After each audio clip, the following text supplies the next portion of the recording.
દાહોદમાં પ્રથમ વરસાદમાં દિલ્હી મુંબઈ કોરિડોર પર પાણી ભરાતા લોકોએ હાલાકી વેઠવાનો વારો આવ્યો। હાઈવે નિર્માણથી મકાનો અને ખેતરોમાં પાણી ભરાઈ જતા લોકોની હાલત કફોડી બની। પાણીના નિકાલના અભાવે ખેતરોમાં પાણી ભરાતા ખેડૂતો ચિંતાતુર બન્યા છે, તો સાથે તંત્રની નિષ્ફળતા સામે ગ્રામજનોમાં રોષ જોવા મળી રહ્યો છે। અગાઉ પણ સમસ્યા અંગે ગ્રામજનોએ ઉગ્ર આંદોલન કર્યા હતા અને કોરિડોરની કામગીરી અટકાવી હતી, તેમ છતાં તેવી જ પરિસ્થિતિ યથાવત છે। વારંવાર રજૂઆત કરવા છતાં અધિકારીઓના પેટનું પાણી નથી હલતું, ત્યારે સમસ્યાનું કામી ઉકેલ લાવવા માટે ગ્રામજનોમાં ભારે આક્રોશ જોવા મળી રહ્યો છે, તો તંત્ર દ્વારા તાત્કાલિક કાર્યવાહીની ઉગ્ર માંગ ઉઠી છે।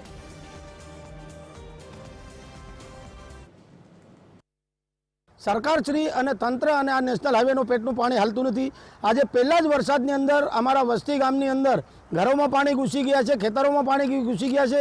જે સમતલ ખેતરો હતો ત્યાં નવા નવા કોતરો બની ગયા છે। આજે અમારા ઘરો જર્જરિત બની ગયા છે આ વરસાદના પાણીના લીધે। એટલે રાતે અમારા માણસોને ઊંઘવું પણ અઘરું પડી ગયું છે। આજે મેં જ્યારથી આ બન્યું ત્યારે તમામ જે જવાબદાર અધિકારીઓ છે એમને મેં વિડીયો ફૂટેજ મોકલી, પ્રાંત અધિકારીશ્રીને ફોન કર્યો, તેમણે પણ રિસીવ નથી કર્યો।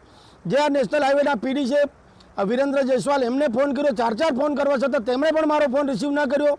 એટલે જ કંપનીના મેનેજર છે આકાશ ચોબે, એમને પણ મેં ફોન કર્યો અને એ લોકો હાથ અધર કરીને કહે છે કે આ અમારી જવાબદારીમાં નથી આવતું। એકબીજા પર આ લોકો પોતાનો જે જવાબદારી છે એનાથી વિમુખ થઈ રહ્યા છે। વરસાદના કારણે 10 વર્ષ પહેલાં કોઈ તકલીફ નથી। આ કોરિડોર હાઈવે આવ્યો ને ત્યારથી બહુ તકલીફ આવે છે। છોકરાને ભણવા જવાનું, સ્કૂલે જવાનું, ધંધે ગમે ત્યાં જવાનું નીકળાતું નથી। વરસાદ લગાતાર 2-3 દિવસ બી લગાતાર ચાલુ રહે, ઘરે પડી રહ્યું છે, કંઈ શાકભાજી લેવા બી બહાર નીકળાતું નથી અમને, અને બહુ તકલીફ અમને આવે છે। આ કોરિડોર હાઈવે રોડથી બહુ તકલીફ વેઠવી પડે છે અમારે।